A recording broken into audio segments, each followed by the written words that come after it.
We've got another big episode of Ruminate, Rob. We are back. We took an extra week off because John was feeling a little burnt out last week. That would be me.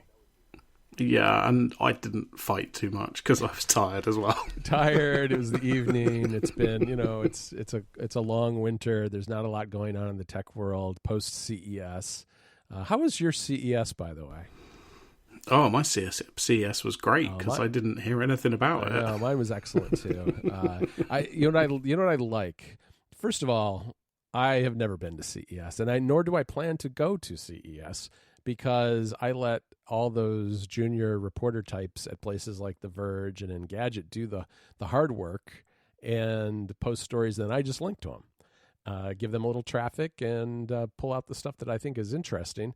And this year, they joined me in doing it virtually, too. And it was about what you would expect. It was less busy.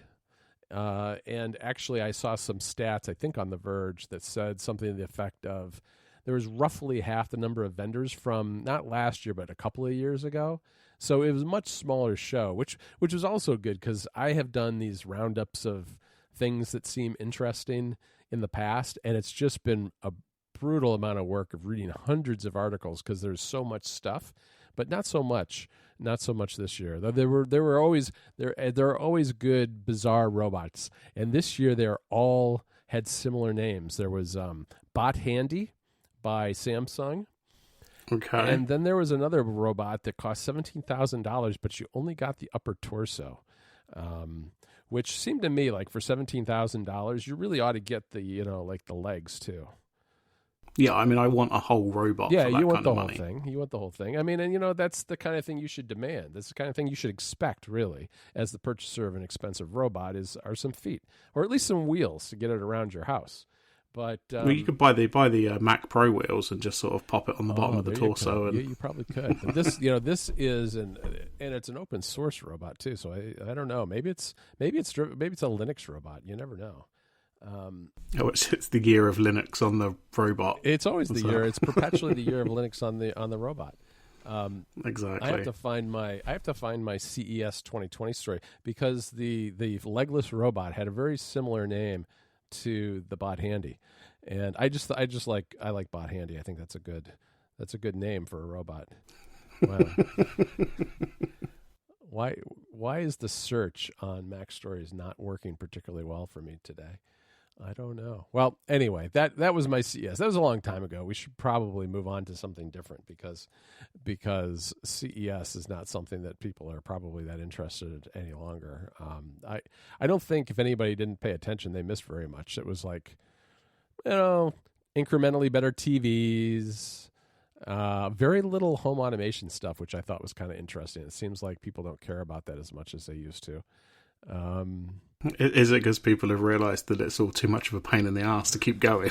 So they're just like, no, I don't want any. It is. I talked about that on App Stories recently, where I literally had this situation where I was going to do something else with an old iPad the battery was completely drained. I plugged it in. I opened it up. It was on some really old version of iOS. And I decided, it said, you have an update available. And it was like an update to like 10.2.3 or something.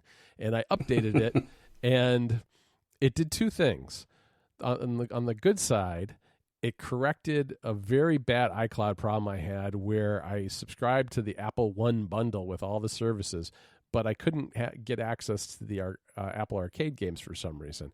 It shook that loose so that all of a sudden Arcade was instantly available, even though Apple's support had been trying for 2 weeks to try to fix it for me, and they couldn't.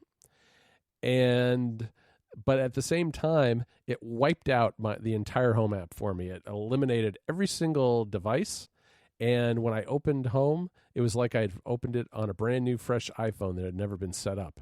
There was nothing there, and I had to start from scratch. So, be careful what you wish for with home automation. Well, you've definitely trumped my updating story. What's your updating mine's story? nowhere. So I wanted to play Skate on the Xbox 360. Because I'd played it a little bit, like only maybe for an hour or two when I got it years ago. And I saw somebody was streaming it on Twitch, and I was watching, and I was like, yeah, I think I want to play this again. So that meant firing up my Xbox 360, which had, I can only assume, is about 4 or 5 years worth of updates because it hasn't been turned on. And in that time, I've changed my email address and my gamer tag. Oh no! So like, even the Xbox profile that was on it was like completely invalid and was throwing up these weird error messages. I had to go through like 4 or 5 iterations of updates, and then I had to delete my profile and re-download it again just to be able to like update things. So that was a fun like 2 hours of my life. Wow, that does not sound good. I just sent you pictures of Bot Handy, and it turns out the legless robot is called Reachy. So Bot Handy and Reachy, and you can you can control Reachy with an Oculus. I definitely don't want this. Oculus this is Rift. Nightmare fuel. I know. Why are his eyes different sizes, do you think? 'Cause, I mean, I guess one's a zoom lens and one's not, but still. Is he surprised? I don't know. The robot seems surprised. He's kind of, yeah, he's got like a horizontal striped shirt on or something. It's a little bit like he was out golfing and someone lopped off his legs or something. I don't know. It's a little disturbing. But that was my CES. I mean, there's a sitcom waiting to happen there. Reachy and Bot Handy. I know. Maybe it's a cop show or. I'm not going to go where I want to go. All right, we should talk about. I don't want to get any more into what Reachy would do in that show. Skate. No. How was it when you played it though? This game is hard. Is it really? It is. Yeah, I mean, I don't know if you've ever played it, but like, no, I haven't. The sort of, I guess, like the de facto skating game is generally sort of like Tony Hawk. That's generally what people would think of, and that's a fairly straightforward, like, just game, regardless of the fact that it's a skateboarding game. You know, you press the buttons, right? Things happen. With Skate, you use the right analog stick to do tricks and to jump. Which takes a lot of getting used to, because in any game, like, you just kind of expect to like press X and you just jump. Oh, so you have to like flick the stick or something? Right, exactly. So you flick it in different directions, or you go clockwise, anti-clockwise, that kind of stuff.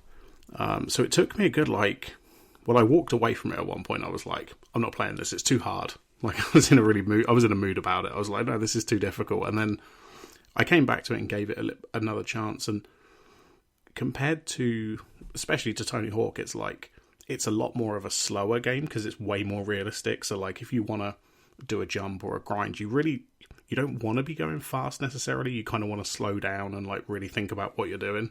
Yeah, that makes sense. Yeah, I think that's the way Skate City, which is that game by Snowman on iOS, works with the flicking. I mean, not if you're using the on-screen controls, of course, but if you have it on the Apple TV or you're using an external controller, I think it works that way. I might be thinking of the wrong game, though. I'm trying to decide if I'm thinking of that game or I'm thinking of Ollie. Remember there's that game on PS4 called... Yeah, Ollie. Ollie. Yeah, I think that has something similar. There's also Skater XL and Session. Mm-hmm. I think Skater XL definitely uses a very similar thing. Yeah, it does take getting used to, though, because you're not used to using... I mean, depending on the kind of games you normally play, I mean, you're used to just using that to kind of either move or move the camera, right? I mean, you're not... Right, exactly. And I mean, I have so much muscle memory for Tony Hawk. You know, I've been playing those games for 20 years or something. So it was kind of hard to, like, remind myself, no, this is a completely different game. Just because there's a skateboard in it, it's nothing like the other games. Yeah, interesting. Well, I'm glad you got it updated. I mean, maybe you'll have something else you can play on it. Maybe? I don't know. Yeah, I mean, I ordered Skate 2 and 3 because I want to try those as well. Oh, okay. All right. Well, that'll keep you busy. At least you're up to date, and it's got your new gamer tag and everything like that. Right. I mean, not that I ever use the online stuff, but you know, it's there if I want it. Well, that's good. That sounds like fun. You know what? I've actually been diving back into Breath of the Wild. And I started. Oh yeah. Yeah, I started fresh from the very beginning. I really like that game. I find that game super relaxing because you can just kind of wander around, and you know, you can either wander around and explore and collect things, or you can decide you're going to go after, the bad guys here and there, or you can do the shrines if you want something a little more challenging. There's a lot of levels of at which you can play that game, and sometimes just the wandering around the countryside is kind of fun and relaxing. So I don't know. I actually got a little too into it over the weekend and stayed up way too late and was extremely tired. So I've been kind of putting it down again for a little while, but because I'm kind of also at the point where I was getting stuck last time I played it, and I have to decide whether I'm actually do I really want to really push on through, maybe look at some tutorials online or something, or do I, a walkthrough or something like that, or do I want to just kind of turn around and take my horse the other direction and wander around elsewhere where things are maybe not as complex and difficult. So I don't know. I got to do that. And I have to play Scott Pilgrim, which I downloaded and still haven't played because I know it's incredibly hard. And I didn't really feel like a button masher at the time, and that's why I went with Breath of the Wild. So Scott Pilgrim, though, is on my plate. That and I guess the Bowser's Fury Super Mario Land 3D is what it's called, right? I think. Something like that. There's definitely 3D in there somewhere. The name's always Super Mario World 3D Bowser's Fury, I think is what it is. The names get me sometimes because they've got so many things in them. But yeah, that's on tap soon. Because I think that comes out like the 12th of February, I want to say, something like that. Sometime earlier. Yeah, something like that. I saw today as well, speaking about new games, Control is going to be one of the free games for PlayStation Plus. Yep. And that's one of the ones I've had it on my Amazon wish list for ages. I was waiting for the PS5 version to come out, because I don't want to, I've got a new console. I don't want to play the old version. Yeah. But the one that comes with PlayStation Plus is Ultimate Edition with the PS5 version. So, oh, nice. I'm already a PlayStation Plus member, so I can just play that whenever. Yeah, we've had that game, and I haven't really played it on the PS4. I really should, because I know it's good. I actually did play. You can play it on the Switch, and I wanted to see what it was like because it actually streams on the Switch, which I thought was interesting. And it's not even like a full level or anything so much. It's more like the intro tutorial part of the game. And if you have a fast connection, it's remarkably good. I mean, it's not the kind of resolution you'd get on a PS4. On the other hand, you don't really need quite as much resolution on a smaller screen like that if you're playing handheld at least. And yeah, it's pretty. I was impressed with how well it worked for streaming. They've got some sort of special streaming thing, but I guess I wasn't impressed enough to pay for it a second time on the Switch. I figured instead of playing an inferior version on the Switch that's streaming, I mean, I really can just pop in the disc and play on the PS4 when I have a chance. Yeah, exactly. Yes, and then one of the other ones is this new game, Destruction All Stars, which is like an online thing, which I'm kind of looking forward to playing. They released some gameplay today. And it looks pretty fun, so I'll give that a go as well because it's free, so why not? Yeah, that's pretty cool. Rob, I want to talk to you about overhyped tech. And so, there's certain things you hear about, and I don't know. I mean, sometimes I just feel like the contrarian, and I feel like people don't really evaluate things with any kind of real critical eye or time actually using the thing. Because I've tried two things recently, both of which I think one of which I think is okay, and one of which I think is awful. I will start with the okay, which is an app called Descript. And Descript is a podcast editing tool. And what's neat about it, the thing that gets people excited and why it's so hyped, is because it uses AI to transcribe the voices. And then you're able to edit the audio just like you would a text editor. So you can go into the text. You have the waveform down at the bottom of the screen, but at the top you have the text scrolling along with the audio as it plays. And you can pause it. You can delete the words, and it deletes that audio.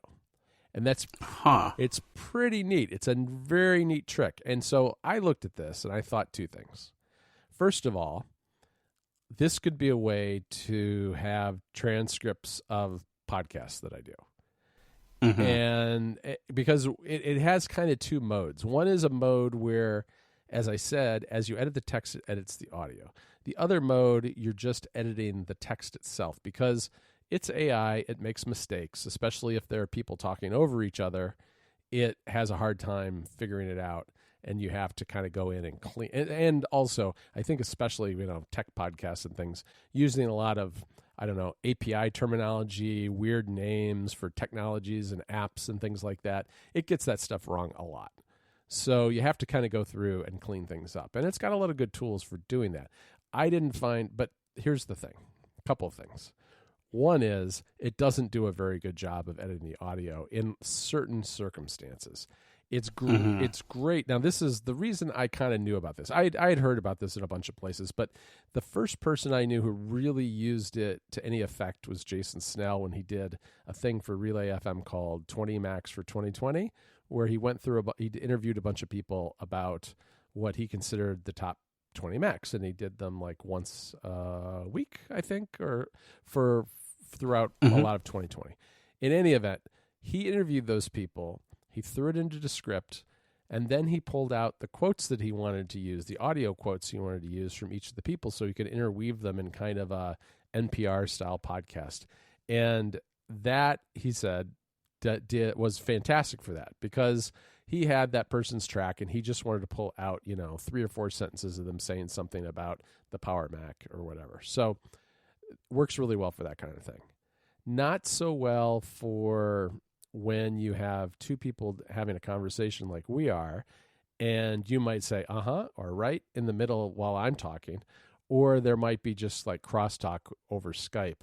You have to drop back to the actual audio editor built into the app to do that. And if you're doing that, you might as well be in GarageBand or Logic, which are both much better than this app, because this is like, I don't know if it's Electron, but it's a web app in a Mac shell. It's fine. It's not a great app because it's clearly not native. And I found editing the text, like to make the transcript look nice and pretty, I found that to be a little difficult, because you're actually dealing with you've got like 3 cursors going on at once. You've got where the audio is, where your text editor cursor is, and then you have a bunch of little annotations in the text showing you where edits have been made. So it can get very confusing to follow where you are in the document. And there are keyboard shortcuts to kind of jump around back and forth to the different spots, like to kind of unify the text editing and the audio cursor so that the whole thing is auto scrolling as it plays, or then you kind of jump off of the audio cursor and go into the text and make some changes, and you can kind of do it all in real time while it's playing. And it has a lot of neat tools, but I did find it also will do things like detect ums and ahs and that sort of thing, highlight some of the text, and you can go through and just zap them all at once. The problem is it doesn't sound very good. It really has to be, me stopping talking, and then continuing. There has to be like a clear break with some silence. Otherwise, you get like just a little bit of a jarring jolt in the edit that is not so great. So anyway, bottom line is it's expensive. I think it's relatively expensive. It's like there's a free level, but it's very much just a free trial level thing where you can only get 3 hours of transcription with the free plan. $15 for $15 a month for 10 hours of transcription, and then like $40 for 30 hours of transcription. And which that's a fairly sizable investment. And I thought, it'd be good for transcripts. It could be good for, they also have this thing where you can create these little video clips where at times it creates a little video of the words in the transcript and the audio moving across them with a waveform in the background. It's basically stuff you can post on like Twitter and Instagram and that sort of thing. All of which seemed like a good idea, but really I found it too difficult to, and I tried it. I tried editing a podcast, one that I'd already edited and released, went back to the original files and tried it. And it's neat. There's a lot of cool tricks, but it's just not good enough for what what Jason, I know in an article he wrote on 6 Colors called conversational podcasts, ones where it's like you and I just having a chat. So it's neat, and that's why I say it's okay. I don't think it's bad. It's good at what it does. I'm sure it'll get better, but I think the use cases for it are a lot narrower than I had hoped, because I had hoped really that this might be a way to not necessarily edit faster, but to edit and at the same time I'm editing audio, edit a transcript, and at the end of the day have both an edited podcast and a transcript to go along with it, plus these marketing assets for things like Twitter. And unfortunately, I don't think it's really there for that. Yeah, I mean, the thing, I'm sure I heard Jason talk about this on a podcast. Yeah, he has talked to it here and there, I think. Because what you're saying to me sounds very familiar. You know, I like the little points. I'm like, yeah, I'm sure I've heard about this. But, like, to what you were saying, like, I can't ever imagine, you know, for example, like what you're talking about, like you editing, like, you know, App Stories or you know, some other podcast that is a, you know, it's a business it's a podcast that you make money from. It's a professional thing. Like, I can't see a scenario where you could trust this enough to do an edit that's even close to as good as like you would do or I would do for this show. I mean, I'm sure you put more effort into App Stories, but you get my point. Yeah, no, it's true, and it's one of those things where it's a really neat trick. It's really clever. It does kind of wow you out of the box, and I got very excited about it initially. But then the thing is that this is where I feel like the hype takes over, because I don't think that people have really hyped this. I'm sure they've seen a demo, but I don't think they've actually tried to edit something in it, because right. Once you do that, you're like, okay, I can see where this is good. And you're like, it's good, but it's not so good that I wouldn't have to then go into Logic and clean up the edits that it made to make them better. Because it's all non-destructive. So it's not like you edit in this app and you're kind of screwed because of the way it edits it. You're not stuck with it. It's all non-destructive. But for it to really, truly speed up the process, it needs to be like 99% of the way there, and then maybe you kind of like spot edit here and there afterwards. But I just don't think it's there yet. No, Plus, no, definitely not. I mean, especially it's definitely an interesting like concept. $300 a year for it or something. Wow. Yeah. No, you're right. I mean, you know, for that money, you could sort of pay somebody to help you. You know, just like an hour or something every now and again. Yeah, no, you could. I mean, it's, you know, you could get away. A lot of people could get away with the $15 plan, but a lot of the more, some of the stuff that I found most interesting, like your own branded marketing assets, really required the $30 a month plan. That, and also some of the ums and ahs, more sophisticated audio cleanup required the pro plan. So that's that. And now I'm going to tell you what I tried that's really just bad, that this is going to probably peg me as somebody who just doesn't get it. But that's Clubhouse. Now, Clubhouse, I think everybody's excited about, mainly because they can't get into it. And right. I know this is going to sound like a terrible, weird flex, I suppose. But I got into Clubhouse, and you're not missing anything, because this is the new social network that's all audio. So it's not like people publishing tweets and other people replying to them. They set up rooms, they set up little clubs around a topic, and then people drop in and they chat. And they're like, there are hosts and guests, and so, you know, there's different permissions for who can speak when, to try to keep it from just being chaos, although I think it is kind of chaos a lot of the time. But I can't speak too well to how well the audio part works, because I have looked over and over and over again for something that might seem interesting to listen to and haven't found anything. Sorry, I'm going to stop you there. Are you telling me you're not interested in LinkedIn Mastery, Clubhouse X LinkedIn integration from Thought Leadership Branding? Because that, I mean... I sent Rob 3 screenshots of three different Clubhouse rooms, and granted, these were picked because I thought they were particularly hilarious, but there's a lot of thought leadership going on. There's a lot of how to be good at LinkedIn, how to be, let's see, here's the Influencers Lounge, brand deals and collaborations. And then there's, the other one is the Get Rich Quick Clubhouse. There's a whole bunch of this. Sure. This one's called Money Mindset Monday, Train Your Brain. And so there's a lot of, you can guess what the topics are, Rob. Bitcoin, big. Sure. Being an influencer and making money doing it, big. I don't know. It's all a lot of it. And look, you tell it what your interests are. I did not say Bitcoin or influencer culture. I said I said like technology. I think I said like products, software, and that was about it. Because most of the other stuff I didn't really care about. And I go in and it suggests topics to you, none of which are relevant to what I picked. You can explore more broadly, which I've done. And, I suppose part of the problem is my interests are fairly narrow. I will grant people that.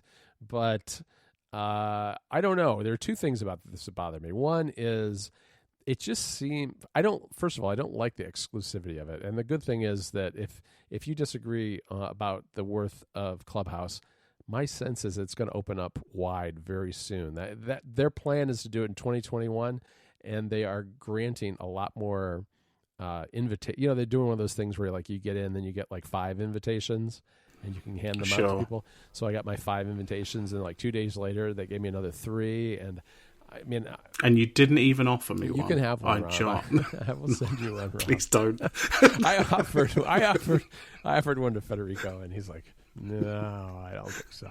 And I felt like I had to look because I feel like this to me is like it's an app, it's a service, it's like it could be big because a lot of people are talking about it. It's all Silicon Valley hype for the most part, but I thought I should at least see what it's like in case it's something we want to ever cover on Mac Stories. So, I took one for the team and did it. But the things that bothered me about it, besides the fact that it's at the moment an exclusive thing, which I think is kind of gross, but it also I don't see why. It's just time consuming. Who has time to sit on basically like a conference call listening to people talk about influencer culture? I mean, what I'm wondering is who got to the beginning of 2021 and thought, you know what I need? I need more meetings, more calls, like more conferences. Right. And look, I know there are smart people on here and that there's probably something you can learn. My sense is there's an awful lot of name checking and name dropping going on, and a lot of flexing, a lot of look at me type of stuff happening on Clubhouse. So that what you've got is you've got the people doing that, and then you got all the people who aspire to do that. Yeah. Right. So, and I just don't know how people have time to even do it, is a whole nother thing. And maybe that's my own problem, that I don't have like hours to listen to audio. I just feel like that's an inefficient way to pick up information, is by somehow listening to a large group of people talk about a particular topic. But so can everybody talk who's in a room? Is that? No, I don't believe there. You have to raise your, I think it depends on who set up the room, how many people can talk at once, and you can call on people and they can ask questions and that sort of thing. Right. Okay. I mean, it's a little bit, it really is like a glorified conference call. Sure. To be like a little bit less negative, just because I'm staring at this screenshot and I'm like, there's so much going on. There is a lot. But like, I can see the value in having like a live thing. People do this on Twitch, on YouTube, all the admittedly it's not playing games, or, like Mike does, where he's building his keyboards and people are asking questions in the chat and they respond and stuff. Like, I can see the value in that, but like I don't know, there's something about this app that just makes it seem worse somehow. I mean, like you say, I think because there's a lot of hype and it seems like this whole app is just filled with influencers and probably, like tech writers like you who are looking to see what on earth this thing is. Right. It's maybe sort of exacerbating how ridiculous it seems, because there's all this kind of, because of the kind of people that are on it right now. There's the normal people. I'm not on it, and please don't send me an invite. But you get my point. There aren't many. Well, I shouldn't say there aren't many normal people on it. That would be mean. There are plenty of people I know on there who I respect and who are good people. And I'm not really judging anybody who wants to use this. It's not for me. It's just not for me. I don't find, I haven't found anything that I found, and I've only been fiddling around with it for like 5 days. So maybe it will evolve over time and it'll be something that I want to participate in the future. And then people can tell me, remember when you said it was terrible? But, I give it a shot. I gave it a shot. I'll continue to maybe, pop in every now and then and see what's going on. Like I just opened it and my suggestions are, let's see, Entrepreneur Millionaire Secrets. Yeah. Morning Good Vibes Only. And that's nice. And Music Industry Execs, Rise and Grind. Wow. Okay. Let me tell you, John, if I was a millionaire and I was an entrepreneur, the last thing I'd be doing with my time is talking to other people. Going on Clubhouse to tell people how to join you at the country club. Well, that's why I find it a little bit, all right, sure. Yeah, it is pretty good. But, I don't know. Yeah. People have office hours. Some of it's very businessy, like growing teams, culture, and emotional fitness. Sure. Becoming maybe a master when this moderator. So you can maybe when this opens up more, there might be a bit more diversity of rooms and the topics and things like that. Yes. But Ukrainian VC and angel funding. That's very specific. It's very well. That's the beauty of the internet, Rob. Becoming viral on YouTube. So whatever. I mean, it's one of those things too, where obviously it's got what it thinks I'm interested in and is feeding me that. So I'm sure I've heard that there are people doing musical performances, game shows, like radio talk show type things. Okay. Which I think is interesting, game shows, that kind of thing. Interesting possibilities there. It's also been, when I say it's overhyped, I was reading this week that this is, the death knell of podcasting, for instance, because everybody's going to get their audio from Clubhouse. And right. It's just different. I mean, I don't think it's wrong that some people might prefer this over podcasting, but it's also very different than that. So, it's a little bit more. It's much more. It's like a group chat room. This is chat room stuff, right? Basically, but it's this is AOL chat rooms for 2021. Right. There's nothing really that's new under the sun, really, when you think about it. Everything all just comes back to, I don't know, AOL maybe. Right, exactly. It's all some version of AOL circa 1998 or something. Sure. And on that note, you can use AOL keyword ruminate to find us somewhere. Yes, I don't remember how AOL keywords worked. You can find us on the tele whatever thing. What is that thing that they had in France? That little computer where you would type in text and get... People are going to tell me what... I forget what it's called. Oh, I know I think we had those over here as well. I thought you had them in the UK too. They're like those little terminals where it was mostly text-based. Or you could use it with a television, couldn't you? Something. I remember my friend having one in his hallway. Like, this was my rich friend, or at the time I thought they were rich because they had this one fancy phone in their hallway. Right, and you could ask for like the weather and find out the news headlines. And I forget. I remember I've talked to Federico about it before, but it's Anyway, all right. Well, I guess we ought to leave it there at antiquated technology. That just shows why I'm not into Clubhouse, because I remember what that thing is. Right, exactly. but check me out on Clubhouse. I'll be there with my, I'll be setting up a room to tell people why Clubhouse is in Clubhouse. Tell people why they shouldn't use Clubhouse. There we go. We'll do the next episode of the podcast on Clubhouse. There we go. We'll have a Clubhouse rave, a ruminate rave. Oh my god! I, even just logistically, I'm like, how would we record it? We can't do that. All right. Well, that one died quickly, but maybe we'll come up with a better idea before next time. Oh dear. All right. Well, yeah. I guess we'll be back in a couple of weeks, probably just in the normal places, but maybe on Clubhouse. Who knows? You never know. Rob may convince me after all. Talk to you later. Bye.